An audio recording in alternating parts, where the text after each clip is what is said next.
Hey up everybody, how are you all doing? It's greetings from the garage. So, I'm doing a little experiment, a little bit of modification on the KX250 carburettor, and I thought I'd just record it and show you what I'm doing. So if this works, then possibly you could do it as well. Let's take a look. So this carburettor here is actually from an RM250. I don't know which model it is. It's from an RM250. It's been in my cupboard, in my spares cupboard for a long time. I've never used it. I just keep buying parts for the sake of it when I saw them at a cheap price. Okay, so I'm just stripping this down, rebuilding it. I'm waiting for another gasket for this for the fuel valve block there.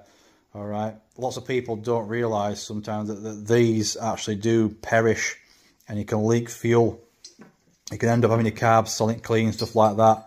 Not many people take this part off. When you clean your carburettor out, you do need to clean that. All right, it basically slots in there. A couple of Torx screws hold it in like that. One there, one there. If that leaks, if this seal, that rubber seal here, perishes, then you're going to end up sucking fuel vapor in there. All right, so your bike can end up running like shit, and you're not knowing why after you've done all sorts of carb modifications, engine rebuilds, stuff like that. And some people just end up swapping the carbs, saying, "Oh, it runs perfect now. Swap the carburettor all along." So that's possibly one of the problems. Okay. Anyway, this is the original carburettor from the KX250. I believe this carb itself was from the 1999 to 2008, but in 2003 onwards they had different electrical system on them. The 98 model KX carburettor was similar to this, but it had this a fuel stop solenoid on there. So when this was activated, it would actually stop the fuel. It's parts that are getting quite rare now, and I don't know if they can replace these parts. I'm assuming you can with this, but I don't think you can replace that. All right, so I'll be looking for a second-hand one, and what's point in buying a second-hand part? So I don't want this on there on the bike. I prefer to have this a raw carburettor with no electrical input whatsoever. I'm not racing Supercross or anything like that. I just want it manageable for me. So what I'm going to do is, this got a deeper float bowl on it. A deeper float bowl is better, especially when you're jumping or if on the whoops or something like that. You know, obviously this fuel's going to be jumping around inside the carburettor, and it will make its way through the overflows, which you can see here. The overflows and escape out of the bike. So the problem with these is, if you look on this carburettor, it's modified. The actual overflows, they go up. You can see them there.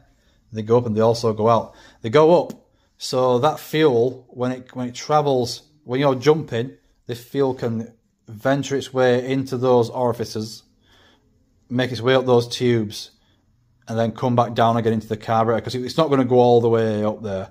All right. So on this bike, the fuel would go into the overflow tubes and come out and leave the bike and just end up on the track. So you're waiting for, when you land, you're waiting for the carburettor to refill again, and as this is jumping around, you're going to end up losing fuel out of it. What I'm going to do is weld these parts on. I'm going to weld it on, then I'm going to drill straight through there, and I'm going to put a cap on the end of it, so this will be a bigger volume float bowl. I'll get this carburettor built up with the jets and stuff like that, and try it out. We'll cross the electrical things later. Hopefully, this bike doesn't require this complete circuit of these to actually run. I'm guessing it doesn't, but it doesn't mean we can't just probably loop these wires out on the harness or something. We'll look into that later. So I've got a selection of needles here to try as well. Some Richards leader needles. I do need a few more pilot jets. I want to put a 55 in. The most one I've got a 60, 68. I've got a 50, but I want to run a 55. So I've got a few jets to put in there. We'll get that sorted out and build him up together and see how he goes.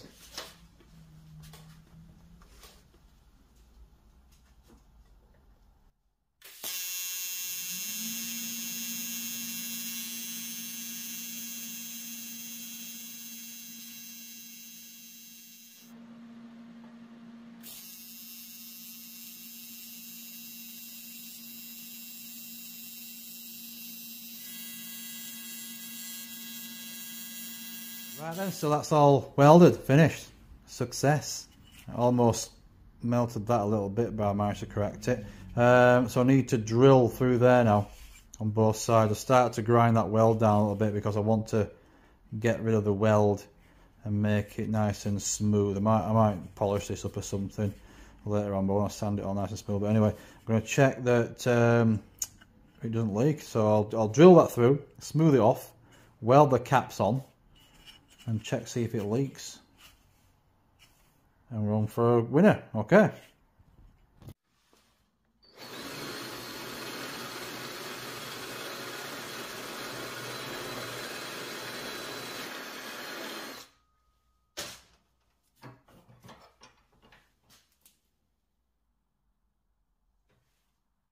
Okay, so I've got these little aluminium end caps I've cut from upcycled or recycled from some frame bungs. Fit perfect on there, so I'm going to weld those in. That should be all sealed. Then we'll tidy the whole thing up and see if it leaks. Oh, damn squeaky, creaky chair.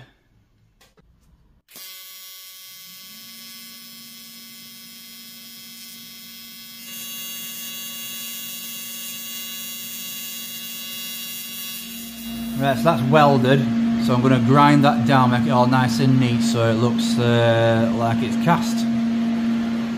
I was going to give it a good clean up and sand it down further just to give it a polish and get all these little marks and scratches out of it and make everything nice and level and even. But I've decided I'm going to put it on the bike. I'm going to test it first, fill it full of fuel with the bottom cap on, see if it leaks, and then I'm going to build a carb, I think. So I'm not bothered. I could come back to this later and give it a polish and a clean up if I want to, but end of the day, it's not a fashion parade, is it? It's a bloody motocross session, alright? Got some fuel in there, some two-stroke fuel, and there's no leaks. I didn't think there would be anyway. Okay, so I've got all my components laid out here. Just ignore that, that's another pilot air screw. So I've got a 168 main jet, got my new fuel stop valve there. I've got a 50 pilot, but I want to put a 55 in, so I'm waiting for that. It won't make a massive amount of difference. I've got my pilot air screw with the O-ring and the washer, so this part here, it's all important, so you need to make sure that you get an O-ring. If you do replace these or take them out, you need that, okay, because you're going to get some lean spots. It's very difficult to tune a carburetor that isn't sealed, basically. Alright, so the way to get those out, you want these little carburetor cleaning brushes. What I do, let's grab the other carb. So what I do is I just put that in there as far as I can, give it a little bit of a jiggle around, pull it out, and that should hopefully attract your washer. Just like that, okay, it'll come out like that, that's what I've done. So that's how I get those out. Alright, so I'm going to build the carb up now. Another thing here about these air screws, the pilot air screw and there's a pilot fuel screw. See how that's tapered on the end? It's tapered and it's flat on the end. Well, that means this meters air. Alright, if this had a point on the end, like so, if it had a point on the end, then it meters fuel, basically. So what I mean by that is, because this one meters air, or just the air, if you screw that in, okay, if you screw that in towards the carb, then that's going to cause the pilot mixture to run rich. You're blocking off the air, so you screw that out, and that's going to make the carburetor, the pilot circuit, run lean, so you're adding more air to it. Another way to tell about these pilot air screw, which so notice that this one here is on the intake side, and some carburetors will have them on the engine side. Mostly 4-strokes will be on the engine side. So usually if it's on the engine side, then winding that out, that will add more fuel, and winding it in will add more air. It's vice versa, okay, so always check anyway which check your tip if you're unsure, you don't have a manual or something like that. See what tip you got on there. I think the RS125 actually meters fuel as you back it out. That's on the Del Toro carburetors. I believe that is located on the engine side of things, on the other side of the carb. Sorry. All right.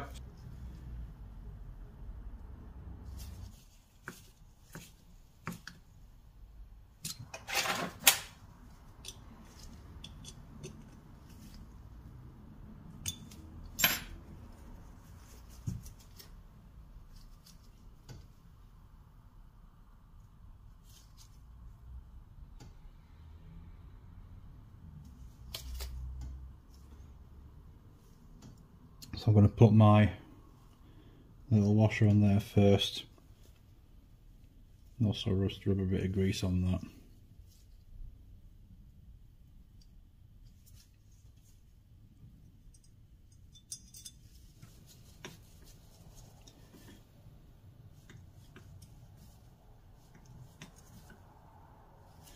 Right, so how I do this when I'm tuning it, notice the position of that. Okay, notice the position, so I'm going to turn this around half. Alright, just back in that same position. 1, half,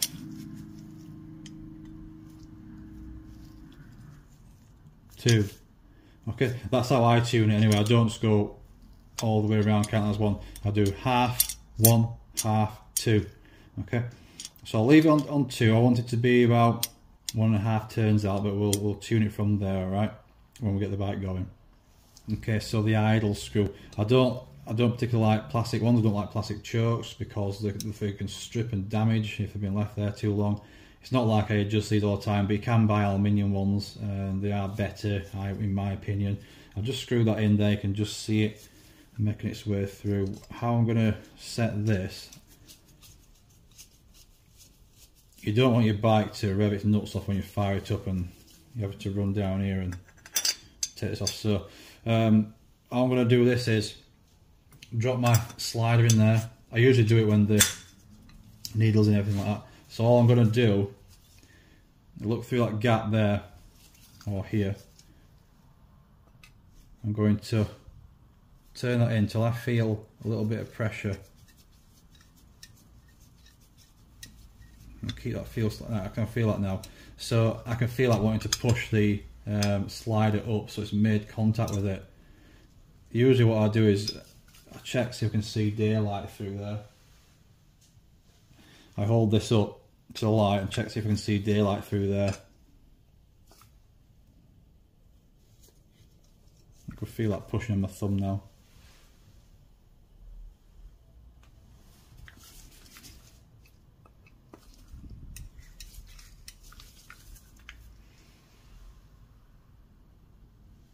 Right, so I can just see a little bit of, just see a little bit of light through here when I hold it up to the light. So one little twist, half, and that should set that at a reasonable place for when I come to start it up. Okay, because you do need this set right for the bike to fire up. If it's totally backed off and that's not set correctly, then your bike won't start. All right, it won't start without throttle anyway. Okay, so next thing we're going to put the fuel valve in.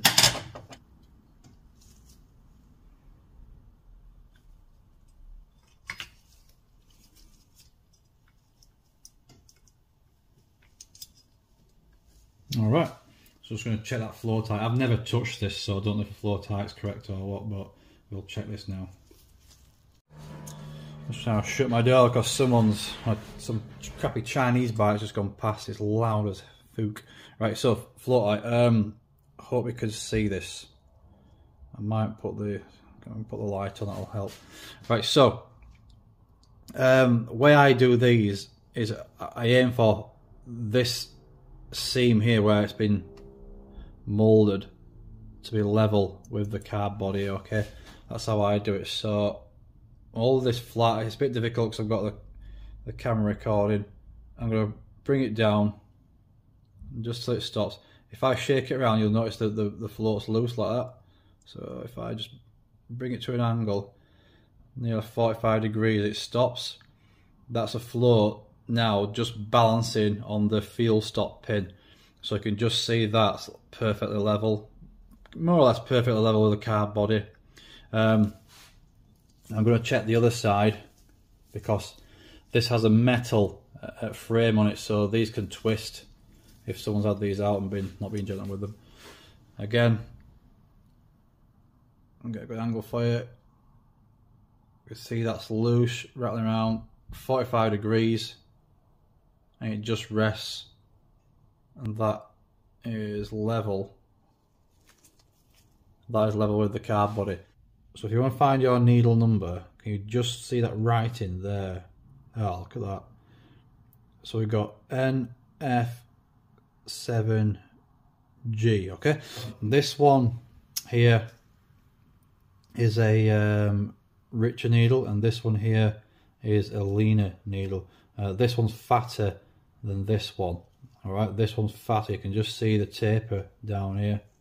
It's a straight taper needle, these. Some Mikuni's ones will have a double taper, so excuse the focus. So it'll be fat. It'll have a taper from here to here. It'll stop. Then it'll have another taper all the way down, and then it can have a straight section here. There's lots of different types of needles. Alright, this obviously will change your throttle response throughout the red range, probably from mid to top.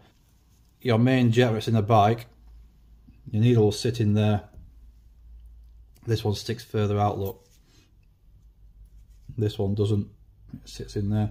So as you raise your throttle with this needle in, it's fatter, so it's going to allow less fuel vapor to come past that jet. All right, here we go. So this little illustration I've drawn here about jet needles. So we've got a rich needle here, and we've got a leaner needle here. So this needle here is thinner, a narrower taper. This one's a wider taper. Okay,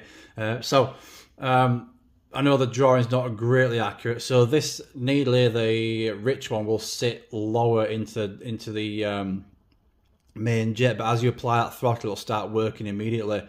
So you've got this gap here. As soon as this raises up, this gap's obviously going to increase as it gets towards the point, okay? And that's where your fuel vapor is going to be sucked out of there in the vacuum. All right. Same with this one here, but when you raise the leaner needle, because the gap will be smaller, you're getting less volume coming out here. That's due to, it speaks for itself. So this is thicker, the taper's thicker angle, so you're going to get a less of effect from the leaner one. So more fuel on the rich one because it's a wider gap, and less fuel vapor coming from the leaner needle. All right. Hope that helps explain it. You can see that clip position, can't you, there? All right. I always start, more or less every bike I've had it in that clip position, the second one from the top. If I were to move this to the middle clip, it could really mess this the bike's performance up, believe me. So there's a lot of people who get a problem where the bike's not hitting power band, it's just not clear as it revs through. It'll fire up fine, it'll idle fine, it'll pull away fine, and suddenly when they want to hit that power band, it'll go brrr, it'll splutter and choke, and then it'll pick up and take off. All right. So the problem you got there is you just need to simply raise your clip, lower the needle, because it's just too rich. Back to the drawing board. Okay, so when your engine is idling and you apply throttle, you want that throttle range to raise up and down, reaches maximum RPM in the smoothest possible way, effortless, the smoothest possible way, that to raise up and down just like that, smoothest possible way. It's not always totally achievable with carburetors, but you got to get it near enough to this. So if you start, if you apply a bigger main jet in there, you apply a bigger main jet. So you go into here, let's say, so your throttle range, you've got a bigger main jet in there, you're disturbing that circuit. It's going to go up to there, you see, you know. So you're going to get flat spots in between the mid-range, stuff like that. So what you want to do is, if you're changing your main jet, then you want to change your pilot jet possibly, or your needles. This is how it has to work, okay? Even if you change your put a big pilot jet in there, and you've got a small main jet, and it's going to drop off before it raises up again to its maximum RPM, alright? That's how it works basically. So what you're trying to achieve is to jet the bike properly. Look at your manufacturer's instructions first, and if you make one change to one, then you will have to make a change to another, so everything works in the best possible way, so your transition from idle to full is smooth as it possibly can be, alright? So don't just go swapping jets and thinking that's going to apply more power, alright? Okay. Okay, let's get this in the throttle slider in there.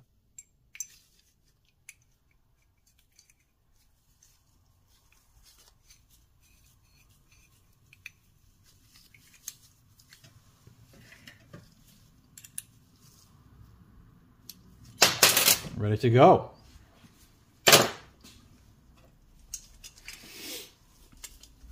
Oh, choke. Don't forget the choke. 14mm spanner. Right.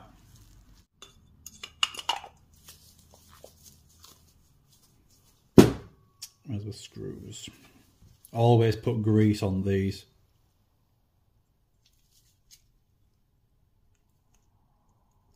Get damn stuff out.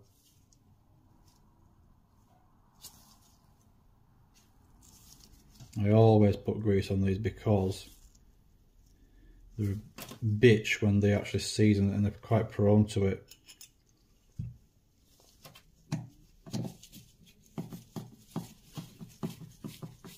Here it is, all completed. I'm quite happy with that, actually quite pleased with it. I will start to tie this up later on. I think I'm going to get these sanded off nice and neat and polish it all up so it looks nice and factory like I said. But for the moment, just see if it works, see how it works, see how I get on with it, and hopefully this whole system will work without the use of these electrics. Alright, I'm not saying that these electrics are bad in any way. It's all modern two-strokes dirt bikes have this system now. It's just something that I can't deal with right now. Okay, I'm not so sure if my components are working or not, but I'm going to test those out. But I'd like to give this a bash and see how it works. All right. Okay, so I've got that mounted in the bike now, so it's obviously a temporary fit. I'm going to take it back out in a minute and get all these sorted out, the overflows. I've turned the fuel on, nothing's leaked at all anywhere. Okay, so I'm happy with that. I'm going to take that off now, get it back on the bench, and I'm going to have a look at these overflows, see what we can do with them, have a little discussion. So my next issue is this throttle cap here. So have you noticed that on the throttle cap, the entry port there, the retainer, is vertical, and on the old one it goes up at an angle like that. That's because the tank sits here in the bike, so it has to bend under it. This one, I can't really mount the throttle cable onto there because the tank sits here. It won't bend into it. So what I need to do is have a throttle cable with a bend on there. Now I found out which model RM this is off. It's a 95 to 2000 RM250, so I've had a look at the throttle cables on those, and they do have that bend in it, so I'm going to get one of those, and that should cure the problem. I've actually ordered one tonight, so that'll be good. So my throttle cable, that is original to the bike, the throttle cable's here, and if you look at this, it won't fit in there. It's not got the angle on it, it won't fit in there either way, and I can't retain that, so I'm not going to be using it. I've got this other one here, this old one. It's too long actually, so I can't use that. So yeah, I've ordered a new cable. I don't want to start butchering around this. It's not safe, and I want to keep this because of the original carburettor. Alright, so I can put it all back to square one if this goes tits up. But just down here, I'll just show you. When the carb's in, this will sit like that. It looks like the clearance, but there isn't because of the shape of the tank. Look, sorry about the blurry vision. There's not enough clearance there for the cable to run through. So that's what I'm going to do. I've ordered that cable, and it should cure this problem. So my other little issue which I want to address is the overflows. So on the other carburettor, the more modern carburettor, you can see how the overflows still come out the side, and they also go vertical. So like I said, if you're jumping around for performance issues, the fuel will raise up here. It shouldn't really go above here. I mean, if fuel comes out of your float bowl to this point here, then you're really doing some jumping quite a lot. All right, so if it does come past this point, it will go straight back into the float bowl. All right, if you obviously tip up the bike over, come off, then it will come straight out of here. Okay, so if you modify this and put, if I were to put the T-piece on there, if I were to put a T-piece on there like that, then the problem with this is, as you jump in, the fuel will come out, and yeah, it can raise up, but as it comes back down, it's just going to fall straight out of the bike anyway. So you're just defeating the object. There's no point putting a T-piece in there. Okay, if you understand what I'm saying. So the fuel's going to come out and just go straight down. Just come out straight down. If it does go up, it'll just come straight down and out. So yeah, you're just not improving anything there. So what I wouldn't mind doing is perhaps drilling a hole there and fitting a ferrule inside it, screwing a thread in a ferrule inside it. So if I were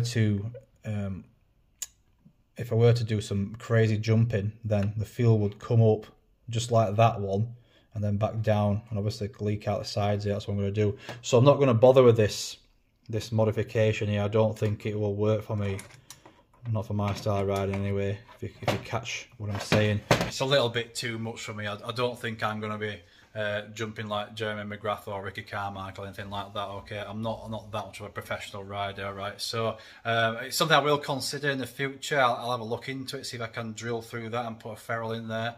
Good little modification, but starting butchering cars, it can be a bit of a problem.